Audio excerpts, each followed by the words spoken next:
안녕하십니까. 바로 보는 TV 옴부즈맨 성유미입니다.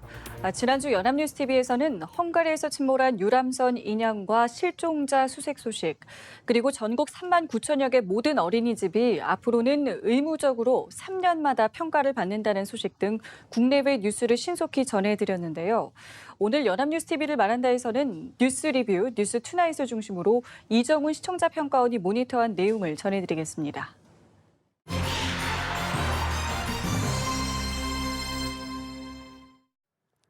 지난주 헝가리 유람선 침몰 사고 실종자들의 수색 작업이 진행되고 제주도 살인 사건 피의자의 신상이 공개되면서 국민들은 큰 슬픔과 충격에 빠졌던 한 주였습니다.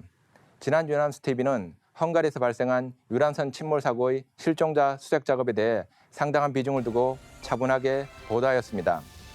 6월 3일 뉴스리뷰에서는 유람선 침몰 사고 피해자들의 가족들이 헝가리 사고 현장을 찾았고 유족들은 현지 대학병원 시신안치소를 찾고 국내 운구와 장례 절차 등에 관한 논의를 시작했다고 전했습니다. 이어진 보도에서는 문재인 대통령이 헝가리 유람선 사고 실종자 수색을 위해 모든 외교 채널과 가능한 물적 인적 자원을 총동원하고 구조와 수색 상황에 대한 정보를 최대한 신속하게 제공하고 사망자의 장례 지원과 생존자와 피해 가족에 대한 지원에도 성의를 다해달라고 당부했다고 전했습니다. 이어진 보도에서는 헝가리 부다페스트 유람선 사고 현장 점검을 마치고 돌아온 강경화 외교부 장관은 중앙재난안전대책회의를 주재하면서 헝가리 당국은 물론이고 주변 인접 국가와의 협력을 강화해 수색에 실질적 성과를 내겠다고 말했다고 전했습니다. 6월 4일 뉴스리뷰에서는 어제 수습한 시신 2구가 한국인 실종자로 최종 확인되었고 가족들에게도 통보됐다고 전했습니다. 다뉴브 강의 상태가 호전되면서 헝가리 잠수부들이 먼저 투입되었고 우리 측은 작업을 지원하고 있는데 시신 등이 추가로 발견되면 수습은 우리 대원들이 수행할 것으로 전했습니다. 우리 측 장비가 도착하면 본격적인 수중 수색이 이루어질 것으로 보이고 시계 사항이 나아지면 수중 드론을 투입한 선체 내부 사항 파악을 통해 선체 진입 등도 결정한다는 계획이라고 전했습니다. 수중 수색에 대해 회의적인 입장을 가지고 있는 헝가리 측이 여전히 잠수부들의 선체 내부 진입은 금지한다는 당황한 입장을 보이고 있다고 전하면서 현지 대응팀이 헝가리 측과 수색에 대한 견해차가 있는 건 사실이지만 공조 모드는 어느 때보다 좋은 상황이라고 설명했다고 전했습니다. 이어진 보도에서는 헝가리 유람선 사고 실종자가 사고 지점에서 100km 넘게 떨어진 곳에서 발견되면서 우리 정부는 헝가리 국경 내는 물론 다뉴브 부근 하류 지역까지 수색 반경을 넓혀가기로 했다고 전했습니다. 강경화 장관은 헝가리와 다시 외교부 장관 회담을 갖고 적극적 협력을 거듭 구하기로 했고 정부는 신원이 확인된 사망자에 대해서는 먼저 장례 절차를 진행하는 방안을 유족들과 협의 중이라고 전했습니다. 외국 관계자들은 가해 선박에 대한 압류 방안을 현지 사법당국과 협의하겠다는 뜻을 밝혔고 사고를 낸 크루즈선 선장도 가급적 구속 상태에서 책임을 규명해야 한다는 의견을 헝가리 측에 전했다고 보도했습니다. 같은 날 보도에서는 바닷속 물체 탐지 장치 소나를 통한 촬영과 구글 지도를 합성한 결과 헝가리 다뉴브강에 침몰한 허브레이니호는 마르키드 섬과 강변의 중간 위치에 침몰한 채로 모습을 거의 유지하고 있는 것으로 추정되는 가운데 헝가리 당국은 안전을 이유로 선체 수중 수색에 난색을 보이고 있다고 보도했습니다. 허블레아니호의 수색과 인양을 둘러싼 난제가 산적한 가운데 공개된 이미지를 토대로 실종자 수색 작업에 속도가 붙을지 주목된다고 전했습니다. 이어진 보도에서는 헝가리 현지에서 피해자 가족들이 헬기 2대로 다뉴브강 사고 현장으로 왕복 150km에 달하는 강 하구까지를 둘러보고 정신적 고통을 호소하는 가족들에 대한 심리 상담도 진행되고 있는 가운데 일부 가족은 가해 선사와 선장들에 대한 책임을 물어달라고 정부에 요청하기도 했다고 전했습니다. 한편 신원이 확인이 된 사망자들의 운구와 장례 절차도 논의되고 있지만 구체적인 일정은 정해지지 않았습니다. 또 이어진 보도에서는 이번 유람선 침몰 사고와 관련해 유람선 침몰 사고가 난 헝가리 다뉴브강 위 머르키트 다리에 수백 명의 헝가리 시민들이 모여 아리랑 노래를 따라 부르고 다리 위에는 사고를 추모하는 촛불과 국화꽃 그리고 태극기까지 걸려 있다고 보도했습니다.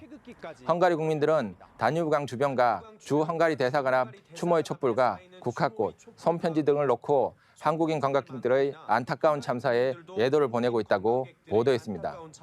6월 5일 뉴스리뷰에서는 헝가리 유람선 침몰 사고 발생 이후 정부는 일주일째 대책관 회의를 열고 사고 대응책을 논의하고 있고 가족 지원 방안을 마련하는 데 논의를 집중하고 있다고 전했습니다. 장례 절차와 시신 운구 방법에 대한 논의도 구체화했을 것으로 보이는데 현재 피해 가족들은 부검을 원하지 않고 국내 연구가 이루어지는 대로 바로 장례 절차를 진행하길 희망하는 것으로 전해졌습니다. 이어진 보도에서는 다뉴브강은 최근 내린 비로 강물이 불어난 데다 강변으로는 숲과 늪지까지 있어 수색이 쉽지만은 않아 보인다고 전하면서 수중 수색이 어려운 상황에서 헬기를 활용해 세 번째 실종자를 발견했다고 전했습니다. 강의 흐름을 따라 비행하는 중간중간 보트로 수상수색 작업을 벌이고 있고 경찰 헬기도 낮게 날며 강의를 살피고 있다고 전했습니다. 헬기와 경비정, 보트 등 가용 가능한 모든 인력과 장비를 동원해 이루어지고 있는 합동수색 인양을 위한 준비는 5일부터 시작되지만 이와 별개로 수상수색은 계속해서 이루어질 전망이라고 전했습니다. 같은 날 이어진 보도에서는 지난 이틀간 발견된 시신 5구는 모두 유람선 침몰 사고 한국인 실종자인 것으로 확인되었고 이날 발견된 시신 2구까지 실종자로 확인되면 남은 실종자는 12명으로 줄게 된다고 보도했습니다. 우리 정부 대응팀이 선체 인양을 위한 사전 작업을 시작했고 가라앉은 선체를 최종적으로 끌어올릴 대형 크레인선 크라크 아담도 건너오고 있는 만큼 수중 작업도 한층 더 분주해질 것으로 보인다고 보도했습니다. 머르기드 다리 뒤쪽에서 침몰 유람선을 끌어올리겠다는 게 헝가리 당국의 계획인데 수상수색과 관련해 우리 대응팀의 배는 총 5척이 됐고 그중 큰 선박은 하루 종일 운영하겠다고 밝혔다고 전했습니다. 경찰 운영 헬기 2대 포함 총 3대의 헬기에 우리 대원이 함께 탑승해 작전을 수행할 방침이라고 전했습니다. 인양하는 과정에서 혹시나 실종자들이 훼손되거나 유실될 것을 대비하기 위해서 파손된 선체 중간 부분 출입문 일부에 그물망을 설치하는 등 대책을 강구하겠다는 것이 헝가리 당국의 설명이라고 전했습니다. 지난주 연합뉴스TV에서 헝가리 다뉴브강에 발생한 유람선 침몰 사건의 실종자 수색 작업에 대해 집중적으로 보도했습니다. 이번 침몰 사건은 외국에서 발생한 대형 해상 사건이지만 많은 한국인 사상자가 발생한 사건인 만큼 국민들의 높은 관심과 주목을 받았던 사건이었습니다. 해외, 특히 유럽으로 가는 국내 여행자의 수가 해마다 증가하기 때문에 더욱 여론의 관심이 되었던 사건이었습니다. 외국에서 발생한 대형 해상 사고이기 때문에 취재와 보도 과정에 제약이 많았던 점을 고려하더라도 이번 보도는 전반적으로 차분하게 수색 작업의 진행 현황을 보도하고 정부와 현재 파견된 대응팀의 활동이나 현지 주민들의 분위기 등에 대해 상세하게 보도하였다는 점에서 적절한 보도였다고 할 수 있습니다. 특히 현지 수색 활동의 어려움이나 현지 수색팀의 활동에 대해 구체적으로 보도함으로써 현재 진행되고 있는 수색 활동의 진척 사항이나 성과에 대해서도 보다 분명하게 이해할 수 있었던 보도였습니다. 하지만 이번 사고의 사망자나 실종자가 아닌 피해자들에 대한 보도는 상대적으로 제한적이었다는 점은 아쉬운 점이라고 할 수 있습니다. 현재 남아있는 피해자들의 상태를 살펴보고 필요한 지원 등이 적절하게 제공되었는지를 점검하고 확인하는 내용들이 포함되었다면 이번 사고에 대한 보다 포괄적인 보도 내용이 될 수 있었을 것입니다. 또 선체 수중 작업에 대한 헝가리 정부와 우리 대응팀 간의 입장 차이에 대해 보다 구체적인 설명을 추가하고 적절한 대안을 탐색하고 제안하는 것도 필요한 부분이었습니다. 지난주 연합뉴스TV는 전 남편을 살해하고 시신을 유기한 피의자의 신상을 공개하기로 한 경찰의 결정을 전하고 이에 따라 피의자 고유정 씨의 얼굴과 신상을 보도했습니다. 6월 4일 뉴스리뷰에서는 제주에서 전 남편을 살해하고 시신을 유기한 혐의를 받는 30대에게 법원이 구속영장을 발부한 가운데 시신 수색과 함께 범행 동기 등에 대해 집중 수사하고 있는 경찰은 피의자 신상 공개 여부를 검토할 예정이라고 보도했습니다. 경찰은 고 씨가 전 남편 A 씨의 시신을 훼손해 해상과 육지에 버렸을 가능성이 크다고 판단하고 시신 수색에 집중하고 있는데 유가족은 하루빨리 A 씨의 시신을 찾기를 희망하며 고 씨에 대해 강력한 처벌을 촉구했다고 전했습니다. 한편 경찰은 신상 공개 심의위원회를 열어 고 씨의 신상 정보 공개 여부를 결정할 계획이라고 보도했습니다. 6월 7일 뉴스투나잇에서는 제주 펜션에서 전 남편을 살해한 피의자 고유정 씨의 얼굴을 경찰에 공개했는데 이번 강력범죄 피의자 신상 공개는 청담동 주식부자 이진 씨 부모를 살해한 김다운과 진주 아파트 방화 살인범 안인득의 신상이 공개된 이후 올해 세 번째라고 설명했습니다. 강호순 사건을 계기로 지난 2010년 관련 특례법이 개정되면서 범죄가 잔혹하고 충분한 증거가 있으며 국민의 알 권리 보장과 재범 예방 등 공익에 부합할 때 피의자가 성년인 경우에 한해서 흉악범의 신상을 공개할 수 있는 것으로 설명했습니다. 구체적인 판단은 경찰과 변호사, 정신과 의사 등 7명으로 구성된 지방경찰청 내 심의위원회가 40여 개의 세부 기준을 잣대로 판단하는데 얼뜻 비슷해 보이는 사건들을 놓고 공개 여부가 엇갈려 논란이 일기도 했다고 지적했습니다. 인권 침해 논란도 여전하지만 최근 10년간 신상이 공개된 강력범죄 피의자들은 모두 21명이라고 보도했습니다. 피의자 신상 공개는 뉴스 보도에서 가장 민감한 영역 중의 하나라고 할 수 있는데 이번 제주도 살인 사건의 피의자 신상을 경찰이 공개함으로써 연합뉴스TV는 이번 제주도 살인 사건의 피의자의 이름과 얼굴을 보도하였습니다. 아직 유죄가 확정되지 않은 피의자이지만 이번 사건의 잔혹성이나 현재까지 수사 정황을 고려하여 경찰이 피의자를 공개하기로 결정한 것은 이번 사건에 대한 국민들의 관심을 고려할 때 긍정적인 측면이 있다고 할 수 있습니다. 하지만 해당 사건을 보도하는 언론사의 관점에서 경찰의 공개를 무비판적으로 수용하는 것은 다소 아쉬운 점이라고 할 수 있습니다. 물론 흉악범의 신상을 공개하는 기준에 대해 상세히 설명하고 경찰이 공개한 피의자에 대한 신상도 보도에서 적절하게 조절해서 공개했다고 할 수 있습니다. 하지만 이런 민감한 사안을 보도할 때 다른 언론사와 구별될 수 있는 연합뉴스TV만의 관점을 제시하고 관련된 쟁점을 제시했다면 해당 이슈에 대해 사회적으로 보다 풍부한 토의를 이끌어낼 수 있었을 것입니다. 경찰이 피의자의 신상을 공개하면 이에 따라서 해당 사실을 단순하게 보도하는 것으로 언론의 책무가 끝난 것이 아니라 이에 관련해서 발생할 수 있는 부작용이나 제3자의 피해에 대해서도 신중하게 고민하고 이에 대한 대안을 고민하고 토의하는 태도나 인식이 필요한 시점이라고 할 수 있습니다.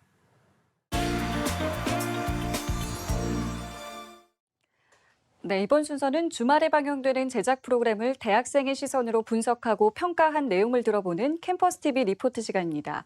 이번 주는 명지대학교 디지털 미디어학과의 김정은 학생 나와 있습니다. 안녕하세요. 안녕하세요. 자, 지난주에 어떤 프로그램 모니터하셨나요? 네, 저는 지난 6월 8일에 방영된 클릭 베스트 컷을 모니터했습니다.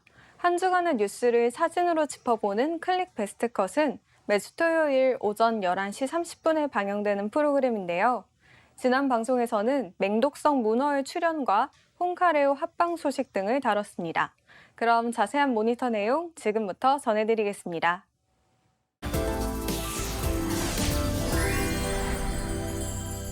이날 방송은 시선을 잡아끄는 특이한 문어의 사진으로 시작했습니다.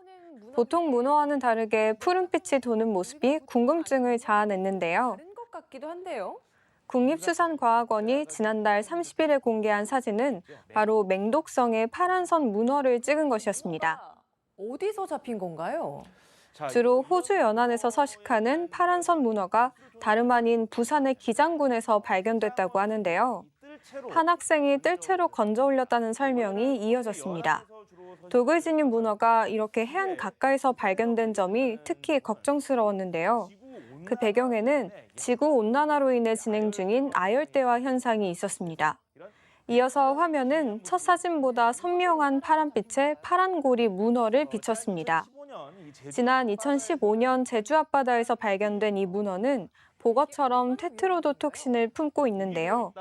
테트로도톡신은 1mg으로도 생명을 위협하는 맹독이라는 설명이 경각심을 불러일으켰습니다.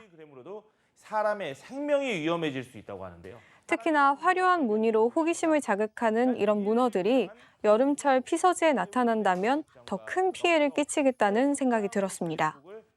다음 달부터는 독성 해파리도 출몰한다고 하니 해수욕객들의 특별한 주의가 필요해 보였는데요. 가능성이 제기되고 있기 때문에 실제로 큰 도움이 되는 내용을 알려주어 유익하다고 느꼈습니다. 요구되는 상황입니다.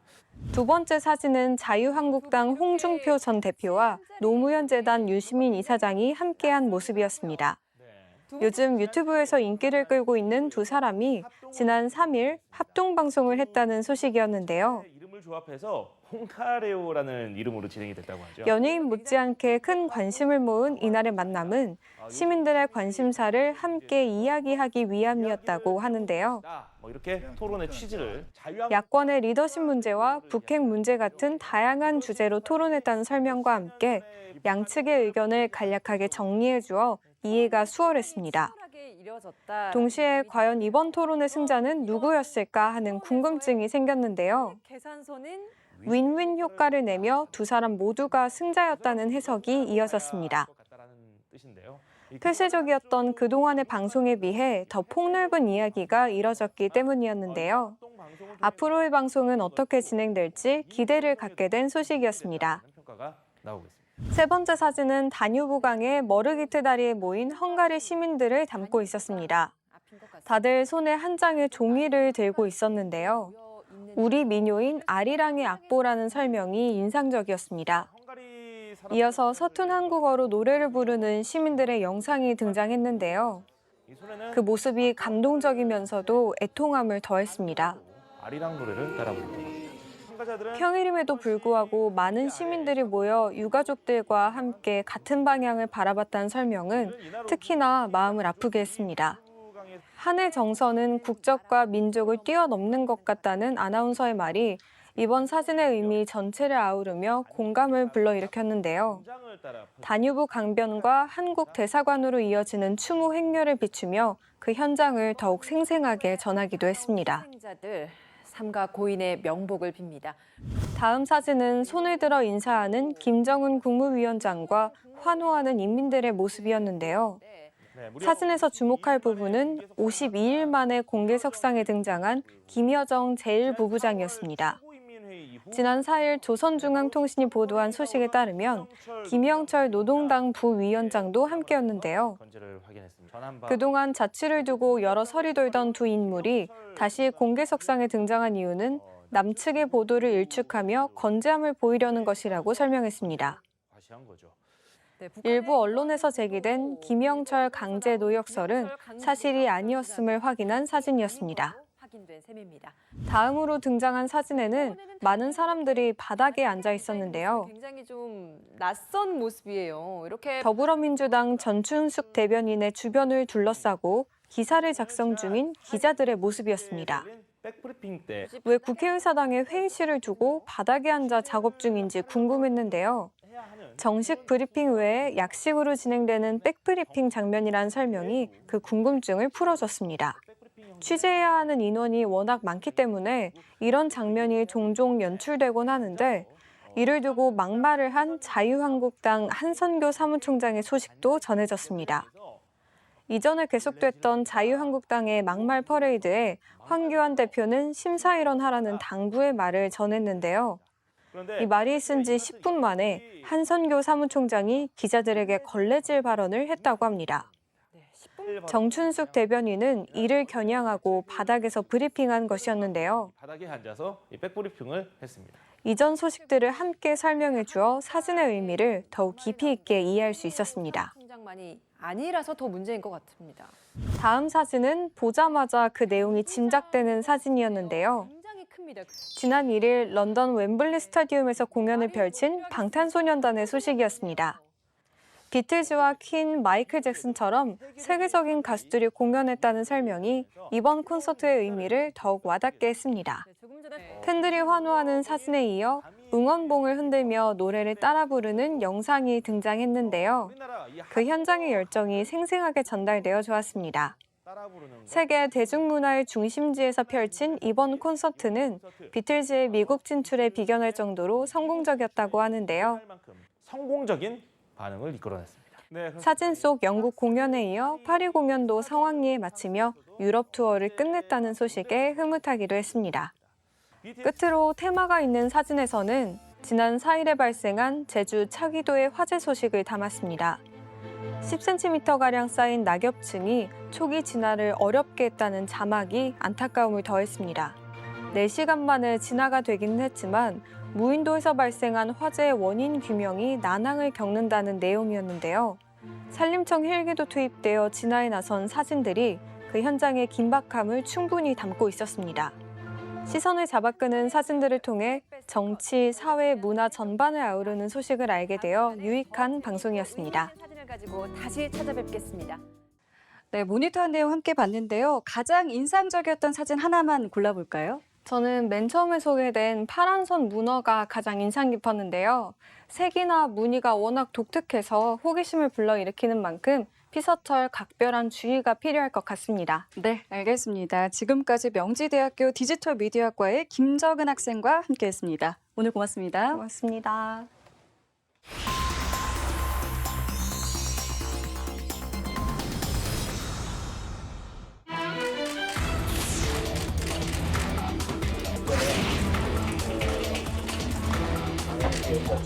정년 문제, 고령 인구의 어떤 재고용 문제 등 고령화 고용과 관련되는 제도적 이슈에 대해서 이제 폭넓은 사회적 논의가 필요한 시점이라고 생각이 됩니다.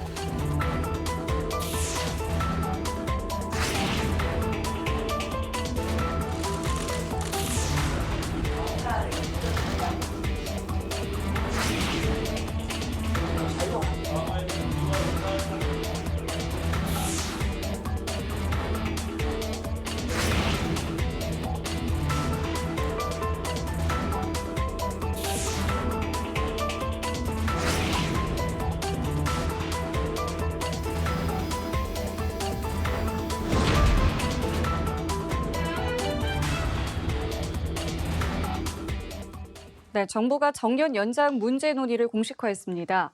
현재 60세인 법정 정년을 늘려야 한다는 것인데요. 우리 사회의 저출산과 고령화 진행 속도를 볼 때 정년 연장에 대한 논의가 필요한 시점이라는 데는 공감대가 형성이 되고 있습니다. 하지만 이 정년 연장이 자칫 청년 취업난을 악화시키고 기업의 부담을 가중시킬 수 있다는 우려도 큰 상황인데요. 오늘 TV와 비평 시간에는 이 정년 연장 논란에 대해서 우리 언론에서는 어떻게 보도하고 있는지 자세히 알아보도록 하겠습니다. 오늘 동아방송기술대 방송보도제작과의 정은희 교수 나오셨습니다. 안녕하세요. 안녕하십니까. 자, 먼저 이 정년 연장 논의를 수면 위로 끌어올린 건 홍남기 부총리 겸 기획재정부 장관입니다. 어떤 발언을 했는지 또 이 네. 발언을 꺼낸 배경에 대해서 먼저 좀 짚어볼까요? 네. 정부가 생산 가능 인구 감소에 대비하기 위해서 정년 연장을 들고 나섰습니다. 통계청의 특별 추계 결과 우리나라는 세계에서 가장 빠르게 고령화가 될 전망입니다. 만 65세 이상 고령 인구는 2017년 700만 명에서 2067년 1,800만 명까지 늘어날 것입니다. 경제 활동에 종사할 수 있는 생산 연령 인구는 계속 감소해서 2067년에는 고령 인구보다 적을 것으로 전망이 되고 있습니다. 이러한 배경을 두고 홍남기 부총리 겸 기획재정부 장관은 전담 TF를 통해서 이 문제에 대해서 집중 논의하고 있다라고 밝혔습니다. 현재 60세로 되어 있는 정년을 더 늦추는 문제를 연구하고 있다고 밝혔는데요. 정부가 이달 말 60세 이상 고령 노동자를 재고용하는 기업에게 인센티브를 주는 방안을 발표할 예정입니다. 보도에 따르면 이에 대해 더불어민주당은 매우 신중한 입장입니다. 서영수 의원이 65세 정년 연장 법안을 발의하긴 했지만 고용상 연령차별 금지 및 고령자 고용 촉진에 관한 법률 개정을 통해서 정년이 지난 근로자 고용 지속 유인책을 마련하는 수준이라고 볼 수 있습니다. 야권은 청년 실업 문제를 고려함은 물론이고 단순 정년 연장이 아닌 노동개혁을 추진해 해결해야 한다는 입장입니다. 나경원 한국당 원내대표는 지난 3일 최고위원회의에서 정년 연장은 청년 일자리 문턱을 높일 수 있어서 신중해야 하면서 본질적으로 필요한 것은 정년이 무색할 정도로 자유로운 노동시장 실현을 위한 노동개혁이라고 강조를 했습니다. 오신환 바른미래당 원내대표도 정년 연장이 불가피하다는 판단은 있지만 그로 인한 기업의 부담과 청년 고용 악화를 줄이기 위한 노동개혁이 병행돼야 된다고 언급한 것으로 보도가 됐습니다. 또 야권 일각에서는 사회적 합의가 이루어지지 않고 구체적 방안도 없는데 이 20대 국회 임기가 끝나가는 이 시점에서 정부가 정년 연장 화두를 들고 나선 것은 부적절하다라는 비판도 있습니다. 총선을 의식한 포퓰리즘 혹은 국민연금 등 고갈 문제를 회피하려는 꼼수가 아니냐는 비판의 보도도 있었습니다. 네, 짚어주신 대로 이게 청년 실업 문제라던가 대기업의 부담으로 이어질 수 있기 때문에 네. 쟁점이 계속 되고 있는 상황인데요. 여기에 대해서 전문가들은 좀 어떤 견해를 내놓고 있었습니까? 네. 이번 정년 연장 논의를 두고 청년 취업 문제부터 해결하는 게 순서라는 의견도 굉장히 많습니다. 일부 국내 연구도 이 고용시장에서 청년층과 노인층의 이 고용 관계가 대체 관계에 있다라는 분석도 있습니다. 정부는 경제를 활성화할 수 있는 방안에 대해서 우선순위를 제대로 짚어야 한다라는 의견들이 많은데요.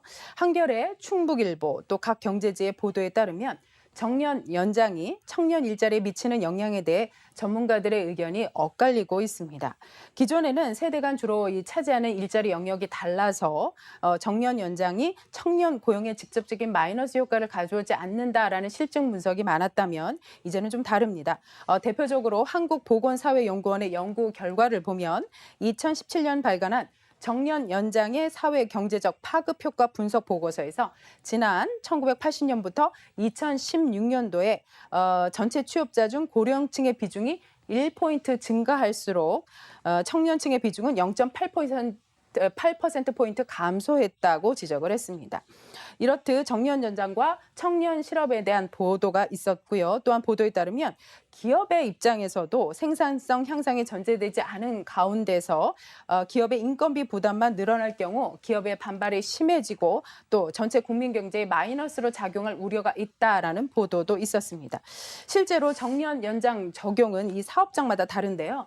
제조업 분야는 숙련 노동자가 많이 필요하기 때문에 정년 이후 근로자들에 대한 수요가 높습니다. 그러나 은행 업종의 경우에는 정년이 60세여도 이 명예퇴직 같은 제도로 직원을 내보내고 있는 상황입니다. 한국경영자총협회 관계자는 현재 상황에서 정년 연장까지 시행이 될 경우 그 부담은 걷잡을 수 없을 수준이 될 거라며 기업과 경제 전반에 미치는 영향을 충분히 고려해 결정해야 된다는 언급이 있었다고 보도가 있었습니다. 네, 자 그렇다면 일본이나 독일 같은 선진국에서는 이러한 정년 연장 문제를 어떻게 다루고 있는지도 살펴보면 좋을 텐데요. 이 부분도 전해주실까요? 네. 보도에 따르면 일본은 2013년 고령자 고용 안전 개정법을 도입해 모든 기업이 정년 연장이나 정년 폐지 또 계속 고용 중 하나를 의무적으로 선택하도록 했습니다. 그 결과 지난해 기준 31인 이상의 기업의 99.8%가 65세까지 고용 확보를 위한 조치를 했고 70세가 넘어서까지 일할 수 있는 기업도 전체 4분의 1이 넘습니다. 이러한 상황에서 일본 정부는 정년을 70세까지 단계적으로 늘리는 방안을 추진 중입니다. 일본은 2025년까지 단계적으로 정년을 65세로 연장하도록 했는데 이를 추가적으로 연장한다는 계획입니다. 더불어 정년이 늘어가는 만큼 연금 지급 시기도 늦춰지고 받는 금액도 줄이겠다는 것이 일본 정부의 계획입니다. 독일 역시 2007년 정년을 65세에서 67세로 올리는 법안이 통과가 돼서 2029년을 목표로 2012년부터 단계적으로 적용을 하고 있습니다. 정년을 연장하면서 연금 제도를 개혁하고 또 기업과 사전에 충분한 대화를 통하면서 보조금 제도를 활용하고 있습니다. 언론은 정년 연장에 앞서 반드시 전제되어야 할 것이 고용시장 유연성을 높이기 위한 노동개혁으로 성과 중심 임금 구조 합리화 또 임금 피크제 확대 등 확실한 보완 대책도 필요하다고 강조하고 있습니다. 네, 전해주신 이야기들을 종합해보면 충분한 사회적 논의와 합의가 반드시 필요해 보이는데요. 네. 우리 언론의 역할도 상당히 좀 중요해 보여요. 네, 맞습니다. 정년 연장에 대해서 가장 크게 고민해야 할 것 중에 하나가 이 정년으로 근로소득이 끊기는 시점과 국민연금 등 복지 혜택을 받는 시점이 조화를 이루어야 한다는 것입니다. 그리고 청년 실업, 게다가 기업 부담 등 여러 가지 해결해야 할 난제도 많습니다. 이러한 광범위한 사회적 논의에는 반드시 사회적 합의가 필요합니다.